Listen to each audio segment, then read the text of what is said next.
नमस्कार दोस्तों, मैं जय भगवान कुंडू आपके सामने फिर हाजिर हूँ एक नई वीडियो के साथ। दोस्तों, आज हम बात करेंगे 12th क्लास पॉलिटिकल साइंस की जो बुक है स्वतंत्र भारत में राजनीति, उसका पार्ट 5 कांग्रेस प्रणाली, चुनौतियाँ और पुनर्स्थापना के महत्वपूर्ण नोट्स की जानकारी आपको देंगे।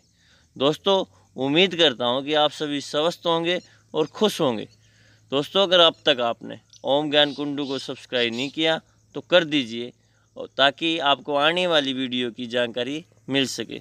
तो सबसे पहले हम बात करते हैं अति महत्वपूर्ण शब्दावली की। सबसे पहले आपको बता दें, जय जवान जय किसान का नारा किसने दिया था? लाल बहादुर शास्त्री ने, जो हमारे दूसरे प्रधानमंत्री बने थे। नंबर 2, ग्रैंड अलायंस क्या था? 1971 का जो इलेक्शन हुआ उसमें गैर साम्यवादी और गैर कांग्रेसी विपक्षी पार्टियों ने चुनावी गठबंधन बनाया था, उसको ग्रैंड अलायंस कहा गया। अब बात करते हैं PVF means popular United front, SVC संयुक्त विधायक दल, CWC कांग्रेस वर्किंग कमेटी। इसके अलावा और बातें करते हैं। आपको बता दें, सबसे पहले गैर कांग्रेसवाद, कांग्रेस के भीतर ताकतवर व प्रभावशाली नेताओं का समूह बना जिसने कांग्रेस विरोधी मोर्चा बनाया। इसको समाजवादी नेता राम मनोहर लोहिया ने इस रणनीति को गैर कांग्रेसवाद का नाम दिया था। अगले की बात करते हैं, खतरनाक दशक। 1960 के दशक को खतरनाक दशक कहा जाता है क्योंकि इस दौरान भारत ने 2 युद्ध लड़े, 1962 में चीन के साथ और 1965 में पाकिस्तान के साथ, और इसके साथ साथ देश में मानसून की असफलता और सूखे की स्थिति। इसके अलावा हमारे देश के 2 प्रधानमंत्री, प्रथम प्रधानमंत्री जवाहरलाल नेहरू और दूसरे प्रधानमंत्री देश के लाल बहादुर शास्त्री हमारे बीच नहीं रहे। हर तरफ संकट ही संकट था, इसलिए इस दशक को खतरनाक दशक कहा गया। इम्पोर्टेंट है, थोड़ा ध्यान रखना। इसके अलावा अगले की बात करते हैं, प्रिवी प्रेस।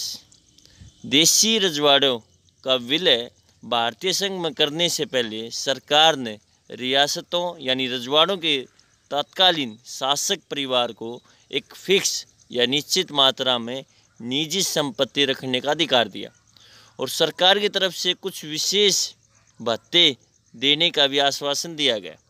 ये दोनों निजी संपत्ति व भत्ते इस बात को आधार मानकर तय की जाएंगी कि उस रियासत का विस्तार, राजस्व अक्षमता कितनी है।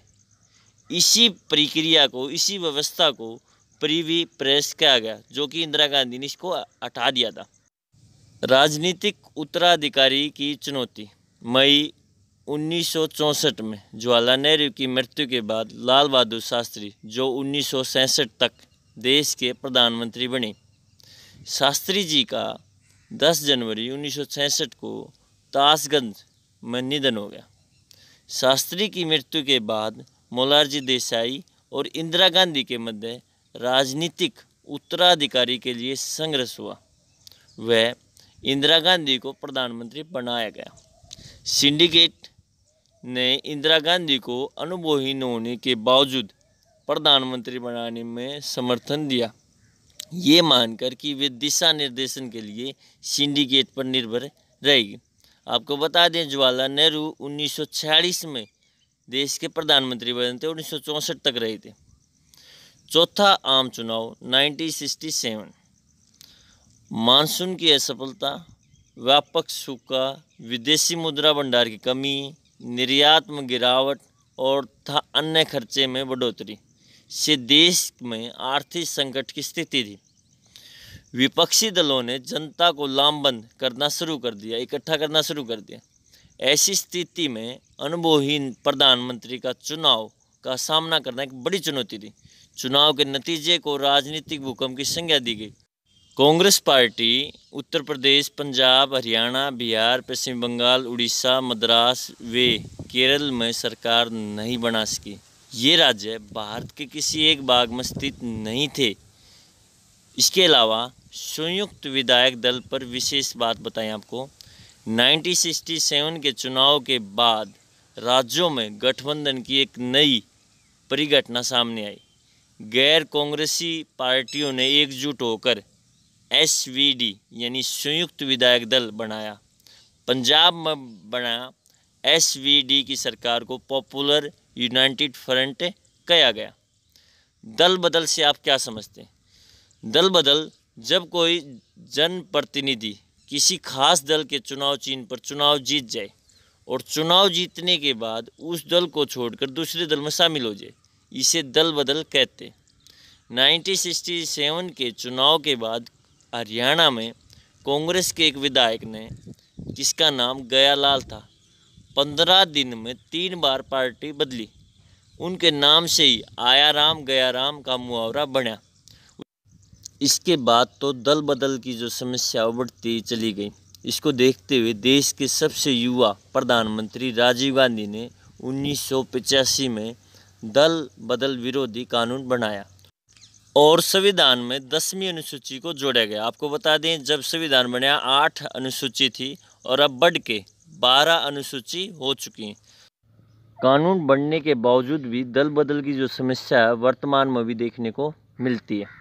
तो दोस्तों, अब बात करते हैं राष्ट्रपति चुनाव के बारे में, जो 1969 में हुआ था। डॉक्टर जाकिर हुसैन की मृत्यु के बाद सिंडिकेट ने तत्कालीन लोकसभा अध्यक्ष संजीव रेड्डी को कांग्रेस पार्टी का उम्मीदवार घोषित कर दिया। इंदिरा गांधी ने तत्कालीन उपराष्ट्रपति वीवी गिरी को स्वतंत्र उम्मीदवार के रूप में राष्ट्रपति पद के लिए नामांकन भरवा दिया। इंदिरा गांधी ने अंतरात्मा की आवाज़ पर वोट देने के लिए कहा और वीवी गिरी दूसरी पसंद के आधार पर चुनाव जीत गए। 1969 में राष्ट्रपति चुनाव के बाद कांग्रेस का विभाजन हो गया। दूसरी पसंद के आधार पर चुनाव जीतने वाले वीवी गिरी पहले राष्ट्रपति हैं। सबसे पहले कांग्रेस का विभाजन सूरत अधिवेशन 1907 में हुआ था। उसके बाद दूसरा विभाजन यहाँ पर 1969 में देखने को मिला।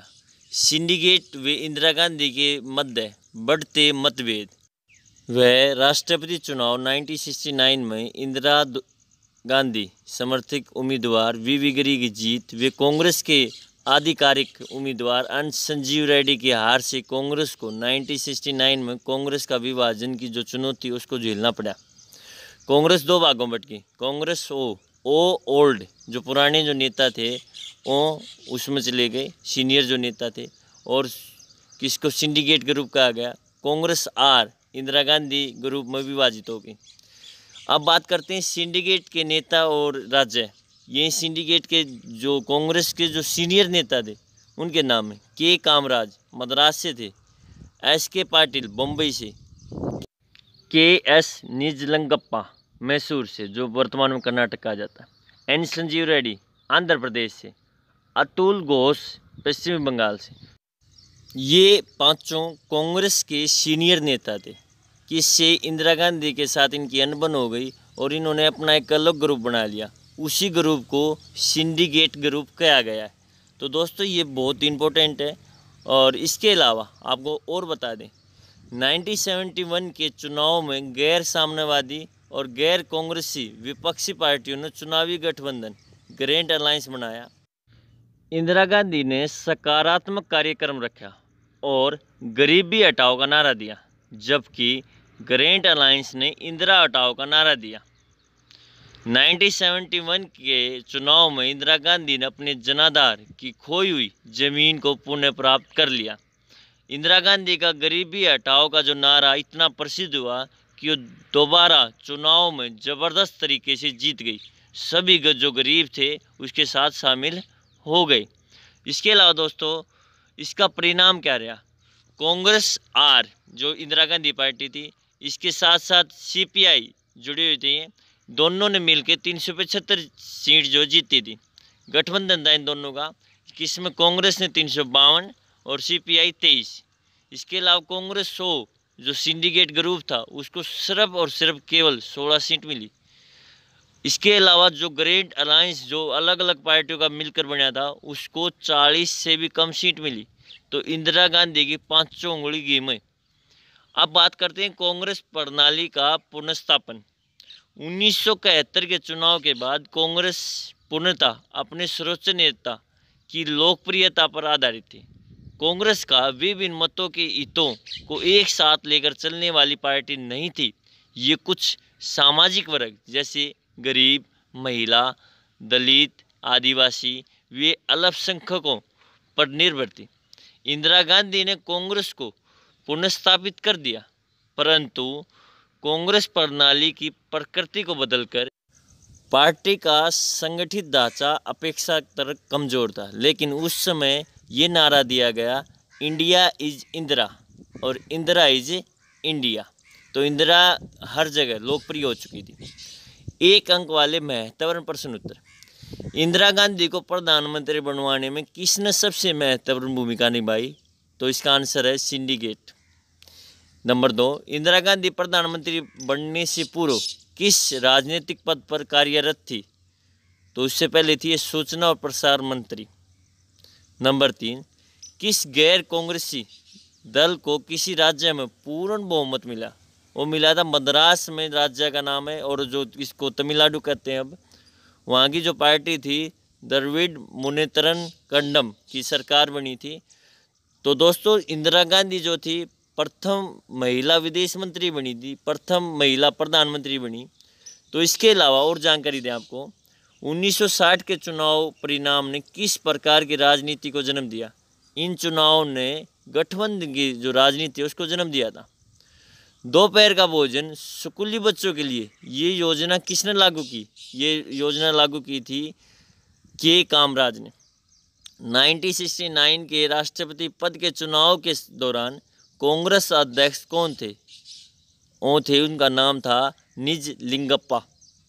गैर कांग्रेसवाद ये नाम किस नेता द्वारा दिया गया? इसका नाम दिया था समाजवादी नेता राम मनोहर लोहिया ने।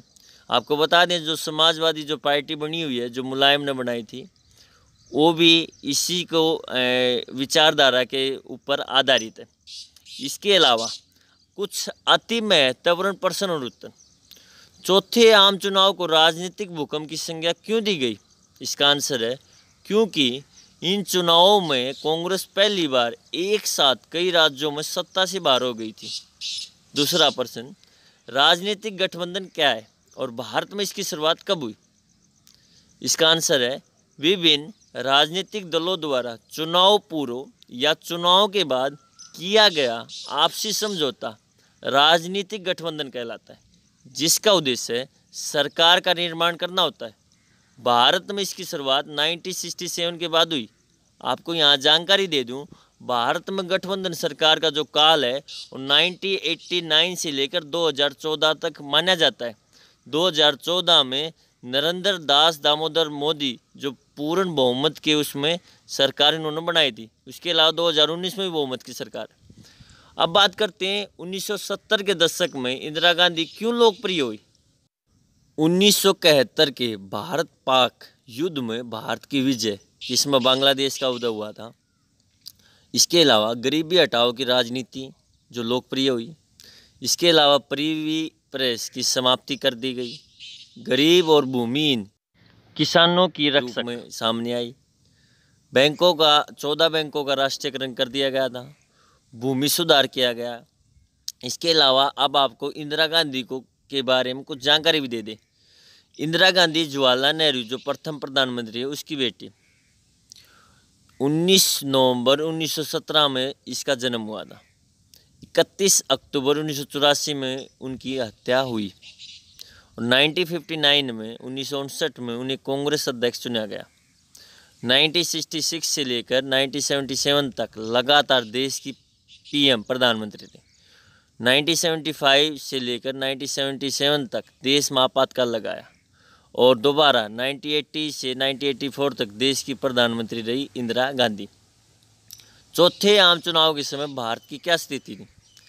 आर्थिक संकट था, असफल मानसून था, सूखा व खेती की उपज में कमी थी, खाद्यान्न संकट भी था, विदेशी जो मुद्रा भंडार है उसमें बहुत कमी आ गई थी।